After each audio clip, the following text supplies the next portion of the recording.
who keeps him informed as to what takes place in the universe and what took place in the universe. So I am not him as per se Michael. I am doing Michael's job. That's why it says, I send mine angel. The angel is the spiritual part that inspires the man, you see? Yes, it was necessary for Master Farad Muhammad to appear as a person in a physical form to inspire a physical man because they were living in a mystery world. Okay? Michael has come into me as a spiritual being and influences the way I feel and think and what I say. All this information I'm putting out here, I'm telling you brother to brother, eye to eye, ear to ear, cheek to cheek. I could not do it myself. I'm amazed at some of the information that comes to me from this man, Michael. You know what I'm saying? He astonishes me. I have to go back sometime and read the books myself. People ask me questions, I say, wait, let me go look it up. Because it's just not mine, and I'd be a fool to try to claim it.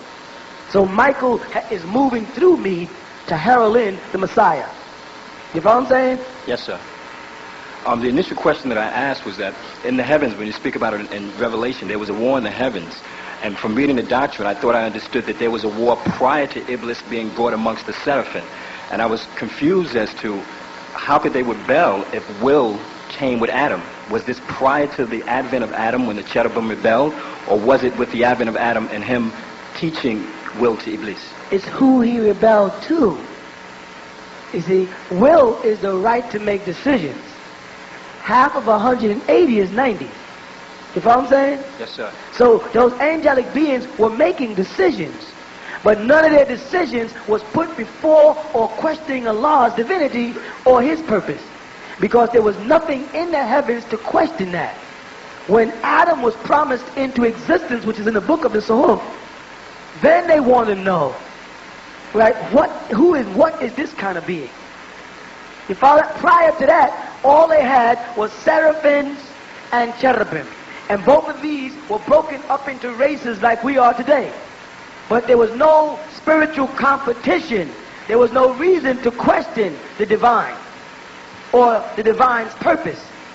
Man today on earth questions the divine's purpose. What am I doing here? Why am I here? Why did he create evil? Why did he do this? Why did he do that? That's how you know the war between good and evil is about to start again, because here's the man with 360 degrees trying to get back to his 720 degree nature, and he's starting to use his 360 degrees to question things in the spiritual realm when his 360 only covers him on the physical realm. You dig what I'm saying? Now the angels in their realm, their 90 was equivalent to your 360. They could think. You follow? So yes, you're correct. There was conflict between the angels prior to the conflict between Michael and Azazel. Because there was two. There was another realm that existed. That's why the angels said, are you going to create one to cause mischief and shed blood? How would angels know about the shedding of blood if they were just spirits or ghosts? They knew about the shedding of blood because they knew the battles of the angels in heaven before. That wasn't a thing. See, I think the bottom line is no will is questioned until you question the will of Allah.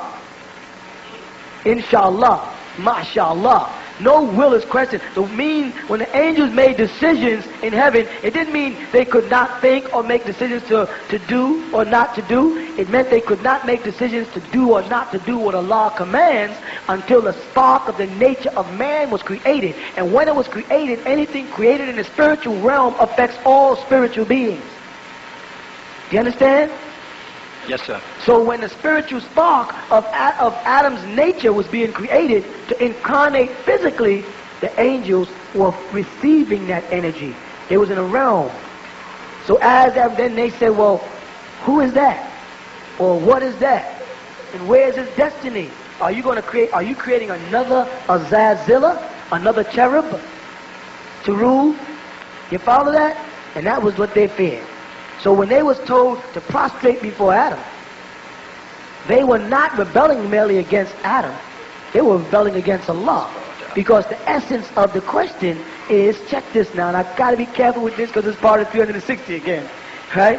The essence of the question is that if they do bow, if the angels do bow, then they're bowing to something other than Allah. Now if Allah tells the angels to prostrate and yet tells them that no one should prostrate to nothing but them, maybe Azazel did the right thing by not prostrating. He was the only one who didn't prostrate. Because if they prostrated to Adam, then it was going against the law that you shouldn't prostrate to nothing but Allah. Or there was a different law in the heavens at the time. You see what I'm trying to say? It goes into dimensions of, it gets heavy. Is the answer to that going to be in the book? Yeah, oh definitely. Answer's not going to be in the question book, the answer's going to be in the answer book. I'm putting the question book out because I want to see that dumb look on the Sunni Muslim's face when they can't answer these things. And then I'm going to answer them with ease and say, now bear witness to whom Allah sent.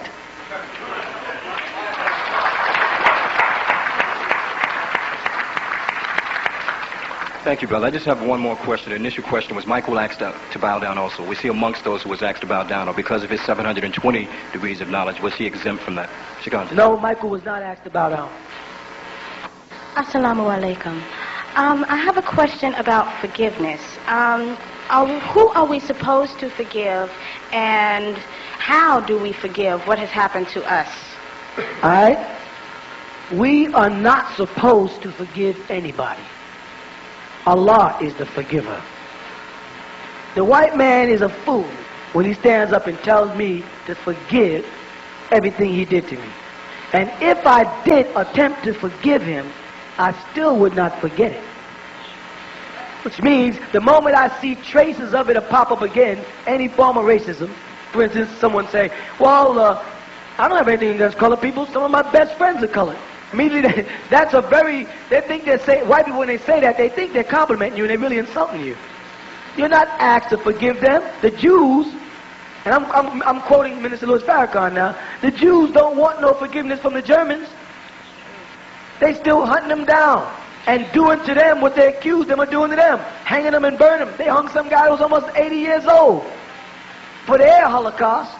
Well, black man, we had a Holocaust too.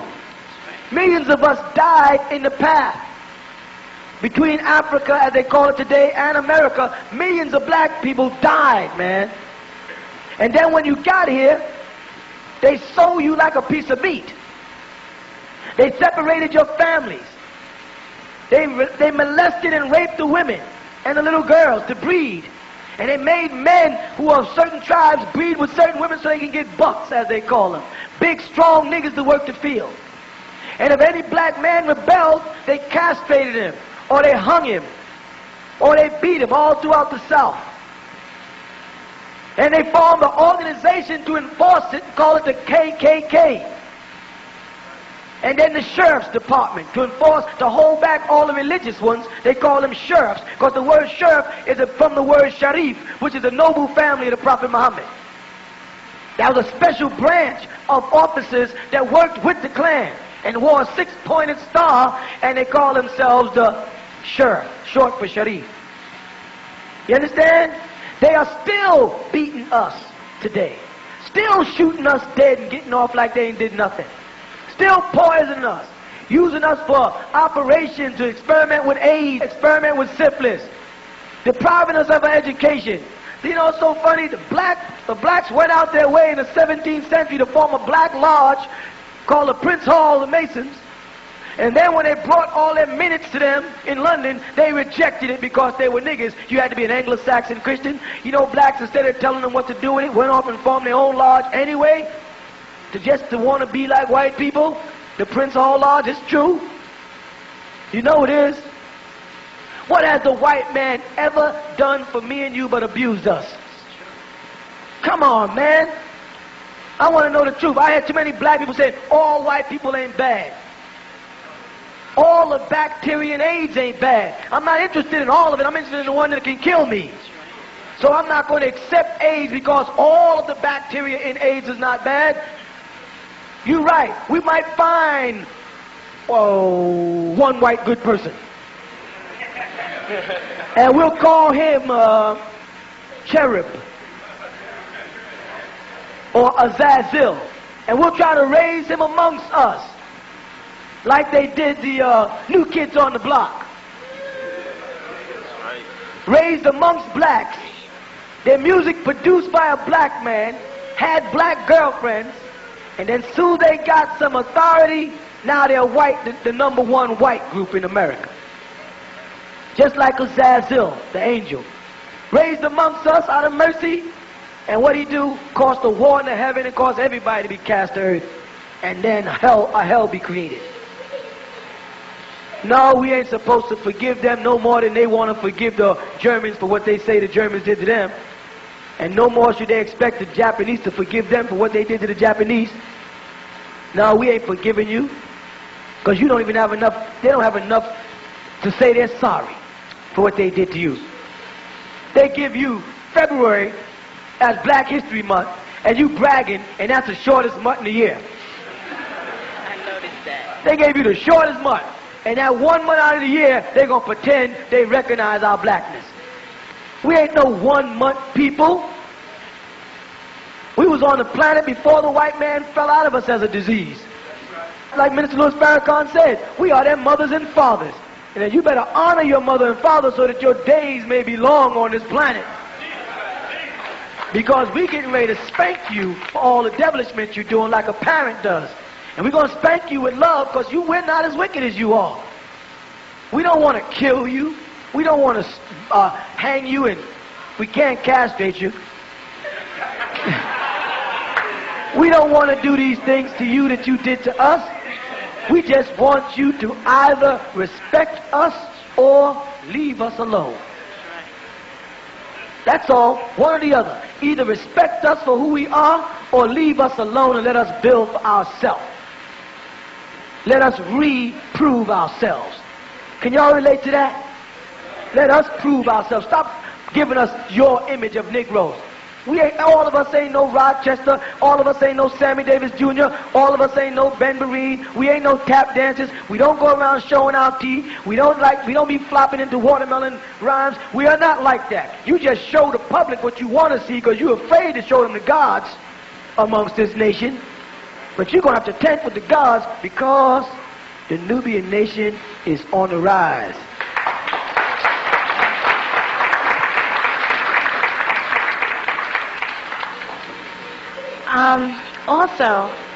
I heard a brother say that in the Quran it says that men and women are equal, only the men are a degree above women. How are we equal? I don't understand. Insofar as Allah created us of the same substance, we both have a mind and a soul. We both stand before Allah as individuals. No man is more religious than any woman. No woman is more religious than any man. We have all the same potential. The only thing that makes women appear to be a notch beneath men is the fact that it takes us a couple of minutes to drop a seed and it takes you 9 months to cultivate. That's all. Shukran. And if any Ansar is telling you women out there, you ain't got no soul, you got to get your soul from me, laugh at him and walk away. Assalamu alaikum. If we reject Paul as apostle of Jesus Christ, why quote him in our literature? If you look at our literature, you see whenever I quote Paul, I quote him in the negative. I will explain Corinthians to show you how Paul is corrupting Jesus' teachings. You follow what I'm saying? Mm-hmm. But not, whenever I speak of divine revelation, I say it is either the book of Revelation or the book of John, because those two books confirm themselves. All the rest of them are not. They're letters and stories. And none of them even claim to be divine. Only the book of John, son of Zebedee, and the book of Revelation, which is Jesus' Injil. And most Muslims make a mistake. If you talk to the average Orthodox Sunni Muslim, he talks about the Injil as the Gospels. And he makes it plural, when in Arabic of the Quran it's El Injil, a single, the book of Revelations. Last week, Siraj Wahad said we believe in the Gospels of Jesus. No, Muslims don't. Muslims believe in El Injil, the Gospel of Jesus, not in the Gospels of Jesus. I wish these brothers would learn how to read their language so they'll see what they're saying and stop making a fool out of all of us in the eyes of the Christians. Go ahead, brother. So the only books that are correct are Revelation and John then? That's only books in the New Testament are divine. The other ones are not but hadith. They're revelations, but they're hadith. The same way there's hadith that Muslims have by Bukhari and there's hadith that the Jews have called the Talmud. You follow? But they're not divine, you're right. Okay. And the second question is When Canaan was cursed, why did he take his sister with him? His sister with him. In the ancient Hebraic doctrine, when a child was born, a woman and a man, they were destined to be mates. They say betrothal in the scriptures. That's how they use it. In Israel, if a man child was born, they took a woman child from that tribe, and that person was destined to be their mate without their decision, unfortunately. That was real cruel. But without women's decisions, they were just able to marry them just like that. You follow that? Yeah. That's why. So therefore, because Selha was assigned to him at birth, she had to go where he said. That was their rituals back then. Don't make much sense today, and plus you can't get no woman to do that today. Okay. Ecclesiastic 9:5 states that the dead are conscious of nothing. Can you explain that to me?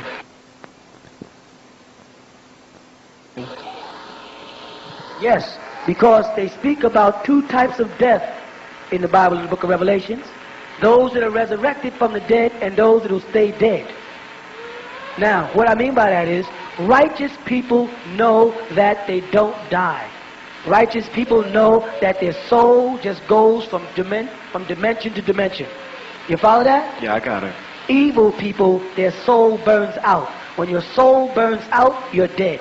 The Quran says, don't say of my prophets that they are dead. They are not. They are with me. The Quran says we took Jesus, Rafa'a, up. And it says also Enoch, Idris, was up. So they are dead. But those dead are people who are dead in the truth. They say in Christianity, dead in Christ. You follow what I'm saying? Mm-hmm. Because they did not rekindle their soul.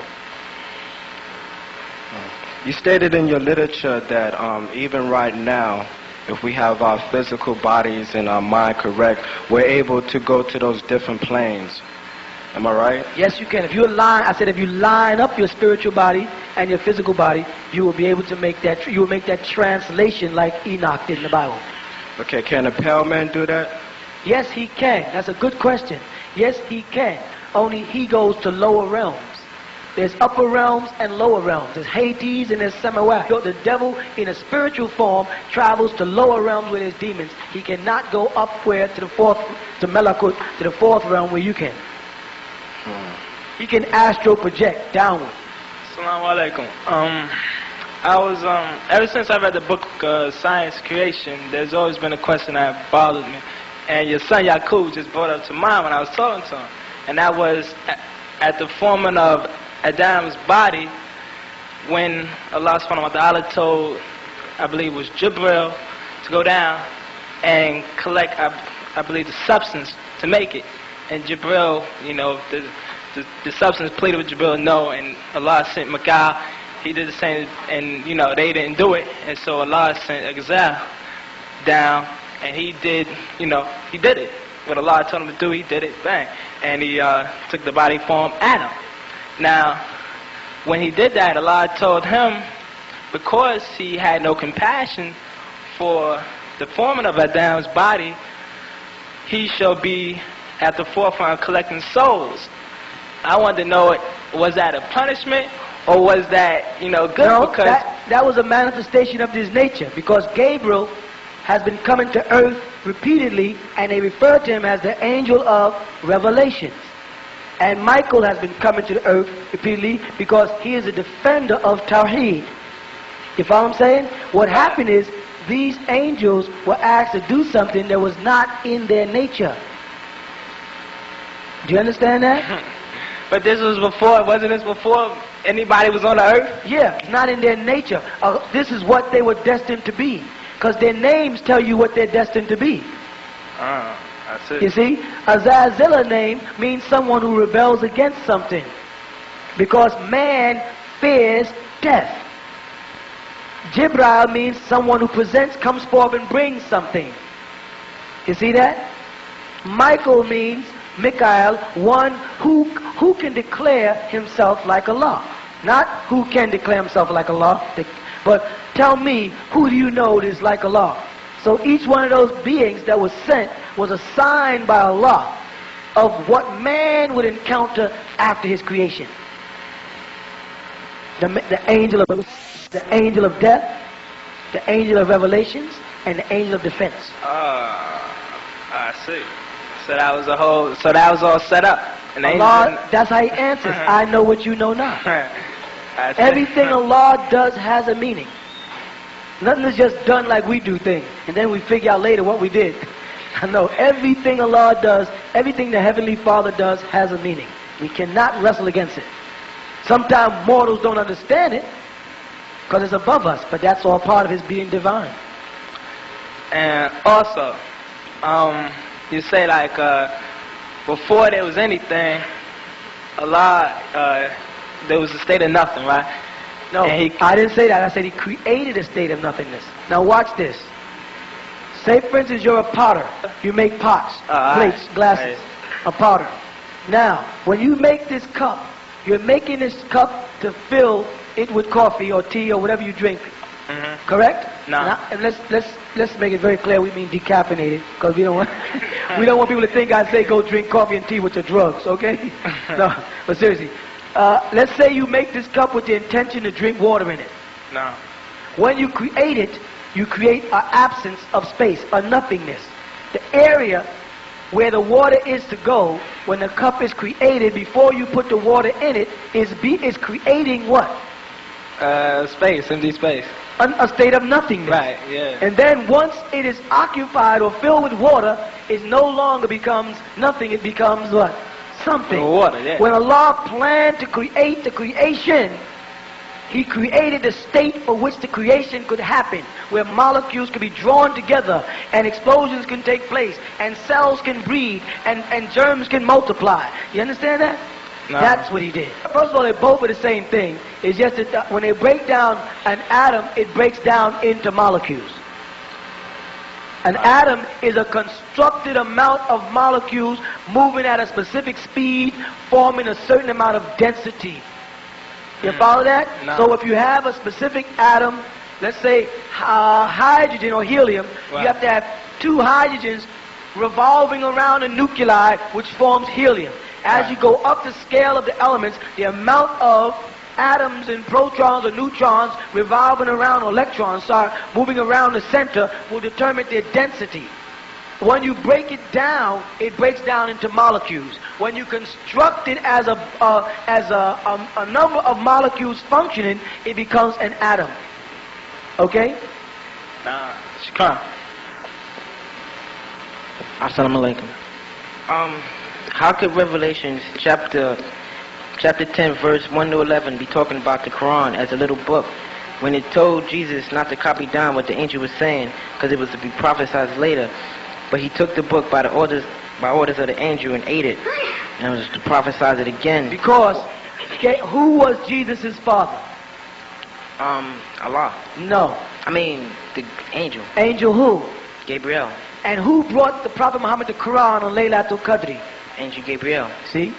So he did, Jesus being the son, the angel did have to digest the Quran before Muhammad even came, and then brought the Quran in the night of power, Laylatul Qadri, to Muhammad. So he had memorized it in its entirety, and then presented it to Muhammad in Laylatul Qadri as a whole book, but only revealed it in portions. But it says that he ate it and it was sweet to the mouth and bitter to the belly. Because the Quran speaks about Zilzala and Ariyat. The Quran has answers to the books of Revelations that are not very pretty. It speaks about the earthquakes of the world, and the mountains crumbling in dust, and mountains folding like butterflies. So when he read, which was a very beautiful book, what he got out of it was some very terrifying information about the way the world would end. So it was sweet in the mouth, but it was bitter in the belly. You follow? All right, thank you. Also, how do we have a Quran today if Uthman burned the original? You don't have a Quran today because Uthman burnt it. And that's one of my biggest arguments to Sunni Muslims. They refuse to accept the Ali Quran. We have in our possession the Quran from Ali, the family of the Prophet Muhammad. The Sunnis do not have original copy. They have a bunch of perverted translations and distorted manuscripts. And once they finally fought about it and got it collected, what they thought was true, they burnt the original so nobody could check it. But they overlooked that Fatima and Ali and the family, or the Ahl al-Bayt, had their Quran also. What does Allah mean in Hebrew? Arabic and Hebrew are both dialects of Syriac. The root of both of them is al. In Hebrew, they say alif, and the word is lam. In Arabic, it's alif, lam. Al, the. Whenever you speak about Allah, you're saying the. And if a person says the what, you say the. The who, the. The when, the. Allah is al. Then they add illahu on it, that which created it, or that which is the essence of it. They use the word huwa from the root word ha or hawa'a, meaning a kind of love that is divine. Look it up in the dictionaries.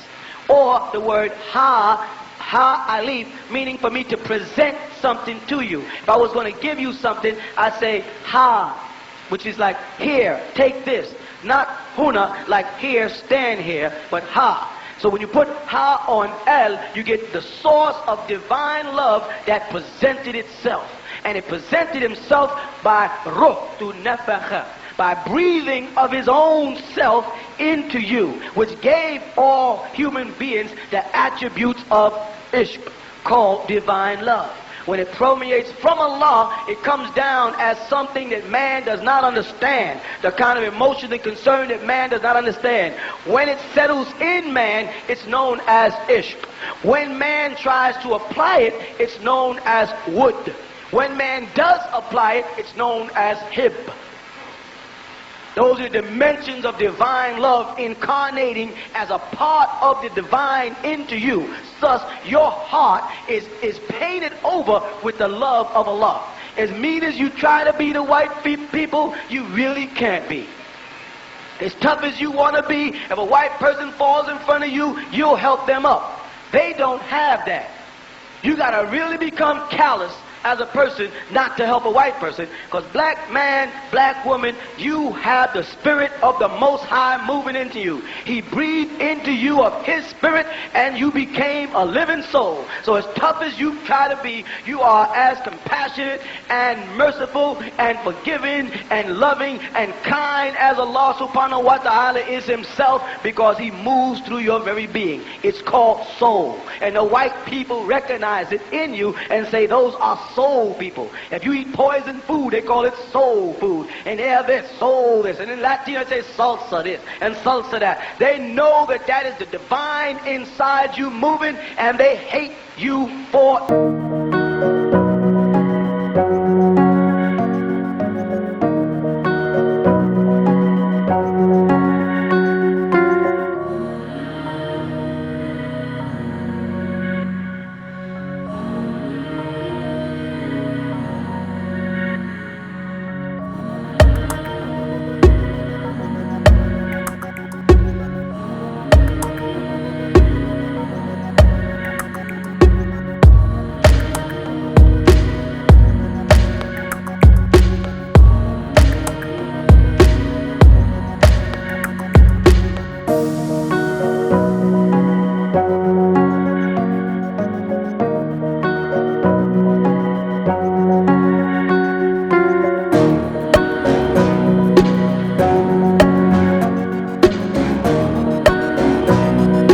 Bye.